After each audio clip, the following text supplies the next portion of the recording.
ಅದೃಷ್ಟದ ಒಂದು ಕ್ಷೇತ್ರ. ಇವತ್ತು ನಮ್ಮ ಏನು ಉದ್ಯಾನವನ ಹಿಂದೆ ಮಾಡಿದ್ದು, ನಾನು ಹಲವಾರು ಬಾರಿ ಚುನಾವಣೆಗಳಲ್ಲಿ ಓಟ್ ಕೇಳಕ್ಕೆ ಹೋದಾಗ ಹಣ ಸರಿಯಾಗಿಲ್ಲ, ನಾಜೂಕಾಗಿಲ್ಲ, ಕ್ಲೀನ್ ಆಗಿಲ್ಲ, ಅದಿಲ್ಲ ಇದಿಲ್ಲ ಅಂತ ಹೇಳ್ತಾ ಇದ್ರು. ಇವತ್ತು ಗೋಪಾಲಯ್ಯನವರು ಅವರು ನವೀಕರಣ ಮಾಡಿ ಅಗತ್ಯವಾಗಿರ್ತಕ್ಕಂಥ ಶೌಚಾಲಯವನ್ನ ಮತ್ತು ಬೇಕಾಗಿರ್ತಕ್ಕಂಥ ಸುಂದರವಾದ ಆಸನಗಳನ್ನ ಮತ್ತು ನೀವೇನು ಬಯಲು ವ್ಯಾಯಾಮ ಶಾಲೆಯನ್ನು ಕೇಳಿದ್ದೀರಾ ಅದನ್ನು ನಿರ್ಮಾಣ ಮಾಡಿದ್ದಾರೆ. ಮೇಲೆ ಅಲ್ಲಿ ಒಂದು ರೂಪ್ ಟಾಪ್ ಬೇಕಂತ ಕೇಳಿದ್ರೆ ಅದನ್ನು ಮಾಡೋರಿದ್ದಾರೆ. ಅದಕ್ಕೆ ನಾನು ಅದೃಷ್ಟವಂತರು ಅಂತ ಹೇಳಿಕ್ ಬಯಸ್ತೇನೆ. ನಮ್ಮ ಕ್ಷೇತ್ರದಲ್ಲಿ ಸುಮಾರು 80ಕ್ಕೂ ಹೆಚ್ಚು ಉದ್ಯಾನವನಗಳಿದೆ. ಚಪ್ಪಾಳೆ ತಟ್ಟಿ, ಚಳಿ ಇದೆ ಒಂದು ಸ್ವಲ್ಪ. ಬಹುಶಃ ನಾನು ಈ ಭಾಗದ ಶಾಸಕನಾದಾಗ ನಾನು ಕಂಡಂತ ಕನಸೇನಂದ್ರೆ, ಇಲ್ಲಿಂದ ತಿಪ್ಪಗೊಂಡನಹಳ್ಳಿ ಕೆರೆವರೆಗೂ ಏನು 35 ಕಿಲೋಮೀಟರ್ ಇದೆ, ಅಲ್ಲಿವರೆಗೂ ಒಂದು ಸುಂದರವಾದ ಹೂವಿನ ತೋಟ ಮಾಡಬೇಕು, ಹಸಿರಿನ ತೋಟ ಮಾಡಬೇಕು ಅಂತ ಕನಸನ್ನು ಕಂಡೆ. ಅವತ್ತು ಶೋಭಾ ಕರಂದ್ಲಾಜೆ ಅವರು ಯಶವಂತಪುರ ಶಾಸಕರಾಗಿದ್ರು. ಇದ್ರ ನೋಡ್ಕೊಂಡು ಅವರು ಶುರು ಮಾಡಿದ್ರು. ಆಮೇಲೆ ಪಕ್ಕದಲ್ಲಿ ಶ್ರೀನಿವಾಸ್ ಇದ್ರು MLA, ಅವರು ಶುರು ಮಾಡಿದ್ರು. ಆಮೇಲೆ ಯಶವಂತಪುರ ಸೋಮಶೇಖರ್ ಶುರು ಮಾಡಿದ್ರು, ಮುನ್ರತ್ನ ಶುರು ಮಾಡಿದ್ರು. ಹೇಗೆ ತಿಪ್ಪೆಗುಂಡಿ ತರ ಇತ್ತು ಅಂತ ನಿಮ್ಗೆ ಗೊತ್ತು. ಬೋವಿಪಳ್ಳಿ ಪಕ್ಕದ ಹುಲ್ಲಾಗ್ತಿದ್ರು, ಕಸ ಹಾಕ್ತಾ ಇದ್ರು, ಎಲ್ಲ ಆಗ್ತಾ ಇದ್ರು. ಅದನ್ನ ಮಾಡ್ಲಿಕ್ಕೆ ಹೋದಾಗ ದೊಡ್ಡ ಯುದ್ಧವೇ ಆಗೋಯ್ತು. ಆದ್ರೆ ಇವತ್ತು ಗ್ರೀನ್ ಬೆಲ್ಟ್ ಅಂತ ಏನಾದ್ರು ಮೇಲೆ ಆಕಾಶದಿಂದ ಏರೋಪ್ಲೇನ್ ಅಲ್ಲಿ ನೋಡಿದ್ರೆ ಇಲ್ಲಿಂದ ಅಲ್ಲಿವರೆಗೂ ಹಸಿರು ಬೆಲ್ಟ್ ಅನ್ನ ಕಾಣ್ತೇವೆ. ಹೌದಾ ಇಲ್ಲ? ನಾವು ವಿದೇಶಕ್ಕೆ ಹೋದಾಗ ನ್ಯೂಜಿಲೆಂಡ್ ನಲ್ಲಿ ನೋಡ್ತಾ ಇದ್ರು, ಮೇಲೆ ನೋಡಿದ್ರೆ ಹೂವಿನ ತೋಟ ಸುಮಾರು ಕಿಲೋಮೀಟರ್ ಗಟ್ಲೆ 100, 200, 300 ರೆಡಿ ಆಗಲ್ಲ. ಅದೇ ರೀತಿ ಮಾಡಬೇಕು ಅನ್ನೋ ಕನಸು ಗೋಪಾಲಯ್ಯನವ್ರಿಗೆ. ಅವರು ವಿಧಾನಸಭೆನಲ್ಲೂ ಇದನ್ನು ಪ್ರಸ್ತಾಪ ಮಾಡಬೇಕು. ನಾನು ಹೇಳಿದ್ದೆ, ನಿಮ್ಗೆ ಯಾವುದೇ ರೀತಿ ಹೊರೆ ಆಗದ ರೀತಿಯಲ್ಲಿ ರೈತರು ಕೊಟ್ಬಿಡಿ.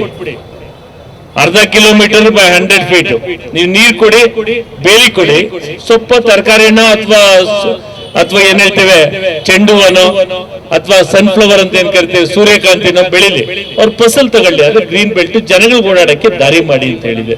ಇದು ನಾನು ಯಾಕೆ ಹೇಳ್ತಾ ಇದ್ದೀನಿ, ಇವಾಗ ಶಾಸನ ಸಭೆಯಲ್ಲಿ ಇದ್ದಾರೆ. ಈಗ ಮಾಡೋದ್ರಿಂದ ಎರಡು ಅನುಕೂಲ, ಜೇನುಗಳು ಬರ್ತವೆ, ಚಿಟ್ಟೆಗಳು ಬರ್ತವೆ, ಜನಗಳು ಕಣ್ತಂಪಾಗುತ್ತೆ, ಏರಿಯಾ ನಾಜೂಕಾಗಿರುತ್ತೆ, ಓಡಾಡ್ಲಿಕ್ಕೂ ವಾಕಿಂಗ್ ಟ್ರ್ಯಾಕ್ ಆಗುತ್ತೆ. ಆದ್ರೆ ಒಂದು ರಿಕ್ವೆಸ್ಟ್ ಏನಂದ್ರೆ, ಆಗ್ಲಿ ಶಿವಾನಂದ್ ಹೇಳಿದಾಗೆ ಇದು ನಮ್ದು, ನಮ್ಮ ಉದ್ಯಾನವನ. ಇಲ್ಲಿರೋ ಗಾಳಿ ನಾವು ಕುಡಿತೇವೆ, ಬೆಳಿಗ್ಗೆ ನಾವು ಇಲ್ಲಿ ವಾಕ್ ಮಾಡ್ತಿದ್ದೇವೆ. ಎಷ್ಟೋ ನಾವು ಕುಡಿದು ಬಾಟುಗಳು ಹಾಕಿರೋದು ನಾನು ನೋಡಿದ್ದೇನೆ ಇಲ್ಲಿ. ಅದರಿಂದ ದಯವಿಟ್ಟು ಇದ್ರ ಬಗ್ಗೆ ಕೇವಲ ಗೋಪಾಲಯ್ಯನವ್ರಿಗೆ ಮಾತ್ರ ಅಲ್ಲ ಜವಾಬ್ದಾರಿ, ನಿಮ್ಮೆಲ್ಲರ ಜವಾಬ್ದಾರಿ. ನಮ್ಮ ಆಸ್ತಿ ನಿಮ್ಮನೆ ಮುಂದೆ ಹೆಂಗಿಟ್ಕೊಳ್ತೀರ ಆ ರೀತಿ ಇಟ್ಕೊಂಡ್ರೆ ಮಾತ್ರ ಇದು ಸುಂದರವಾದ ಉದ್ಯಾನವಾಗುತ್ತೆ. ಇವತ್ತು ಜಯಚಾಮರಾಜೇಂದ್ರ ಒಡೆಯರ್ ಅವರ ಹೆಸರನ್ನ ಇದಕ್ಕೆ ನಾಮಕರಣ ಮಾಡಿದ್ದಾರೆ. ಅವತ್ತು ಸ್ವಾತಂತ್ರ್ಯ ಸುವರ್ಣ ಮಹೋತ್ಸವ ಉದ್ಯಾನವನ ಅಂತ ಹೇಳಿ ಶಾಸ್ತ್ರಿ ಟ್ಯುಟೋರಿಯಲ್ ಸಿದ್ಧ ಹಿಡಿದು ಬೋಯಿಪಾಳ್ಯದವರೆಗೂ ಮಾಡಿದ್ರು. ಇದು ಯಾಕೆ ನೆನ್ಸ್ಕೊಳ್ತೇನೆ ಅಂದ್ರೆ, ಅಡುಗೆದಾರರ ಸಂಘದ ವತಿಯಿಂದನೂ ಸಹ ಸಾಕಷ್ಟು ಜನ ಬಂದು ಭಾಗವಹಿಸಿದ್ರ. ಇದೊಂದು ಒಳ್ಳೆ ಉತ್ತಮವಾದ ಪಾರ್ಕ್ ಆಗಿದೆ. ಮುಂಚೆ ದೊಡ್ಡ ದೊಡ್ಡ ಮರಗಳು ಇದ್ದಿದ್ದು ನಮಗೂ ನಿಮ್ಗೆಲ್ಲ ಗೊತ್ತಿದೆ. ಒಂದಷ್ಟು ಮರಗಳು ಉಳ್ಕೊಂಡಿದ್ದಾವೆ. ದೊಡ್ಡ ದೊಡ್ಡ ಮರಗಳು ಹಾಕ್ಬಿಟ್ರೆ ಪಾರ್ಕಲ್ಲಿ ಏನು ಮಾಡುತ್ತೆ, ಗಿಡಗಳು ಚೆನ್ನಾಗಿ ಬರಲ್ಲ. ಹಾಗಾಗಿ ಒಂದಷ್ಟು ಮರಗಳನ್ನ ಉಳಿಸಿ ಒಂದಷ್ಟು ಸಣ್ಣ ಗಿಡಗಳನ್ನ ಹಾಕುವಂಥ ಕೆಲಸವನ್ನ ನಮ್ಮ ಕಾಂಟ್ರಾಕ್ಟ್ಗಳು ಮಾಡಿ ಮುಂಚೆ ದೊಡ್ಡ ಹಂಗಾಗಿ ಇವತ್ತೊಂದು ಉತ್ತಮವಾದ ಜಿಮ್ ಎಕ್ವಿಪ್ಮೆಂಟ್ ಸಹ ಹಾಕಿದ್ದಾರೆ. ಇವಾಗೆಲ್ಲ ನಮಗೆಲ್ಲ ಗೊತ್ತಿದೆ, ವಯಸ್ಸಾದರಂತಲ್ಲ, ಈಗೆಲ್ಲ 20-25 ವರ್ಷಕ್ಕೆ ಇಲ್ಲದ ಕಾಯಿಲೆಗಳು ಶುರುವಾಗಿರುತ್ತೆ. ಹಾಗಾಗಿ ಎಲ್ಲರಿಗೂ ಪ್ರತಿಯೊಬ್ಬರಿಗೂ ನಮಗೋಸ್ಕರವಾಗಿ ಒಂದು ಪ್ರತಿನಿತ್ಯ 1 ಅವರ್ ಮೀಸಲಿಡಬೇಕು. ಬೆಳಿಗ್ಗೆ ಹೊತ್ತು ಬಿಸಿಲು ಬಂದಾಗ ಆಗುತ್ತೆ, ವಿಟಮಿನ್ ಡಿ ಸಿಗುತ್ತೆ ನಮಗೆ ಬಿಸಿಲಿಗೆ ಬಂದರೆ. ಮತ್ತು ನಮಗೆ ಎಕ್ವಿಪ್ಮೆಂಟ್ ಇರೋದ್ರಿಂದ ಹಲವಾರು ವ್ಯಾಯಾಮಗಳು ಸಹ ನಾವು ಮಾಡ್ಬೋದು.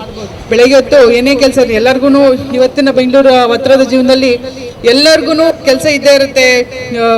ಓಡುವಂಥ ಕೆಲಸ ಪ್ರತಿಯೊಂದು ದಿಂದನೂ ನಾವೆಲ್ಲ ಓಡುವಂಥ ಕೆಲಸ ಮಾಡ್ಕೊಂಡ್ಬಿಟ್ಟಿರ್ತೀವಿ, ಎಲ್ಲ ಅರ್ಜೆಂಟು. ಹಾಗಾಗಿ ಬೆಳಗ್ಗೆ ಹೊತ್ತು ಒಂದು 6ರಿಂದ 7 ಗಂಟೆವರೆಗೂ 1 ಅವರ್. ಈಗ ಚಳಿ ಬೇರೆ ಶುರು ಆಗ್ಬಿಟ್ಟಿದೆ ಜಾಸ್ತಿ ಇವಾಗ.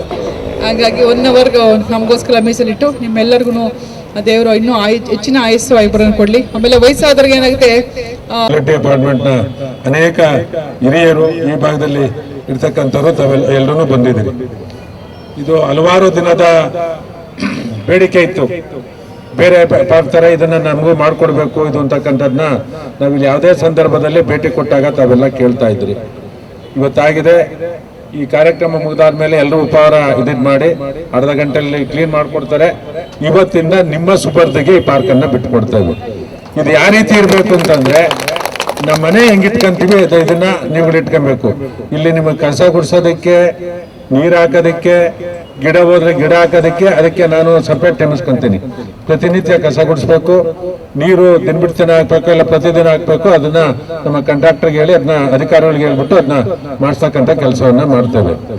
ಜೊತೆಗೆ ಪಕ್ಕದ ಪಾರ್ಕನ್ನು ತಗೊಂಡಿದ್ದೇನೆ. ಅದು ಇನ್ನೊಂದು ತಿಂಗಳು, 1.5 ತಿಂಗಳಲ್ಲಿ ಆ ಪಕ್ಕದ ಪಾರ್ಕನ್ನು ಇದನ್ನ ನೆಕ್ಸ್ಟ್ ಪಾರ್ಕನ್ನು ಇದು ಮಾಡ್ತೇವೆ. ಇನ್ನೊಂದು ನೆಕ್ಸ್ಟ್ ಪಾರ್ಕ್ ಇನ್ನೊಂದು 6 ತಿಂಗಳು ಬಿಟ್ಟು ಅದನ್ನ ಸಂಪೂರ್ಣವಾಗಿ ಅಪ್ ಟು ಗರುಡ ಸ್ಟ್ಯಾಚ್ಯೂವರೆಗೂ ಏನೈತಿ ಅದನ್ನ ಸಂಪೂರ್ಣವಾಗಿ ಮಾಡಿಕೊಡ್ತೇನೆ. ಇಲ್ಲಿರ್ತಕ್ಕಂಥ ನಮ್ಮ ಟೆಂಪೋ ಮಾಲೀಕರುಗಳು ಇಲ್ಲಿ ಯಾರಾದ್ರೂ ಬಂದು ಫುಟ್ಪಾತ್ ಅಲ್ಲಿ ಯಾರು ರೀಸರ್ಸ್ಗೆ ಹೋಗ್ತಕ್ಕಂಥದ್ದಕ್ಕೆ ಅವಕಾಶ ಕೊಡ್ಬೋದು. ಟಾಯ್ಲೆಟ್ ಮಾಡಿದ್ದೇವೆ, ಅದಾಕಿ ಇಲ್ಲಿ ಕಂಟ್ರೋಲಿಂಗ್ ಇಲ್ಲಿ ಯಾರಾದ್ರೂ ಮನೆಗೆ ಕೊಡ್ತೀವಿ, ನಮ್ಗೆ ಬೇಕಾಗಿರ್ತಕ್ಕಂಥ ಮನೆಗೆ ಕೊಟ್ಟು ಇಲ್ಲೇನ್ ನಡೀತದೆ ಇದು ಅಂತಕ್ಕಂಥದ್ದು ಗೊತ್ತಾಗಬೇಕು.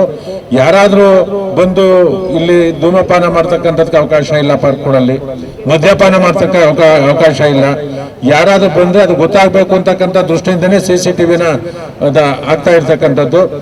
ಬಹಳ ಚೆನ್ನಾಗಿದೆ. ಇನ್ನೊಂದು 2-3 ಏನ್ ಕೆಲಸ ಹೇಳಿದ್ರೆ ಅದನ್ನು ಮಾಡ್ಕೊಡ್ತೇನೆ. ನಾಯಿಗಳನ್ನ ಒಳಗಡೆ ಬೇಡಿ, ಒಳಗಡೆ ಈಗ ಪ್ರತಿಯೊಬ್ಬ ಪಾರ್ಕ್ ಒಳಗಡೆ ಬೇಡಿ.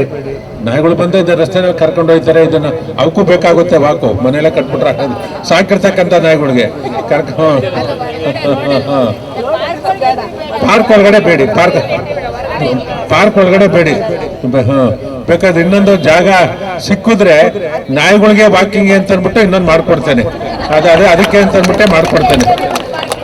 ಬೇಕಾ ಈ ಭಾಗದಲ್ಲೇನೆ ಒಂದು 100 ಅಡಿ ದೂರದಲ್ಲಿ ಆ ತರ ಕರ್ಕೊಂಬಂದವ್ರಿಗೆ ನಾಯಿಗಳಿಗೆ ಅಂತಕ್ಕಂಥದ್ನೇ ಯಾರು ಮನೆಯಲ್ಲಿ ಸಾಕಿರ್ತಾರಲ್ಲ ಅವ್ರು ಅದಕ್ಕೆ ಅಂತ ಅಂದ್ಬಿಟ್ಟೆ ಒಂದು ಇದಿಟ್ ಮಾಡೋಣ. ಬೇಕಾದ್ರೆ ಅದಕ್ಕೆ ಒಂದು ಸುಂದರವಾಗಿ ಆಗಿದೆ ಅಂತಕ್ಕಂಥದ್ದನ್ನ ನಾನು ಭಾವಿಸಿ ಇದನ್ನ ಬೆಳಗ್ಗೆ ಒಂದು 10 ಗಂಟೆವರೆಗೂ, ನೀವು 5 ಗಂಟೆಯಿಂದ 10 ಗಂಟೆವರೆಗೂ, ಸಂಜೆ 4 ಗಂಟೆಯಿಂದ ರಾತ್ರಿ 9 ಗಂಟೆವರೆಗೂ, 9 ಗಂಟೆವರೆಗೂ. ಬೆಳಗ್ಗೆ 10 ಗಂಟೆ ಆದ್ಮೇಲೆ ಅವರು ತಿರ್ಗಾ ಕ್ಲೀನ್ ಮಾಡ್ಕೊಬೇಕು, ನೀರು ಹಾಕ್ಬೇಕು. ತಿರ್ಗಾ ನೀವು 4 ಗಂಟೆ ಬರೋದಲ್ಲಿ ಅವರೆಲ್ಲ ಸ್ವಚ್ಛತೆಯನ್ನ ಮಾಡ್ಕೊಬೇಕಾಗಿರೋದ್ರಿಂದ ನೀವೆಲ್ಲರೂ ಸಹಕಾರವನ್ನು ಕೊಡಬೇಕು. ಮತ್ತೆ ಇದ್ರ ಜವಾಬ್ದಾರಿಯನ್ನು ತಗೊಬೇಕು.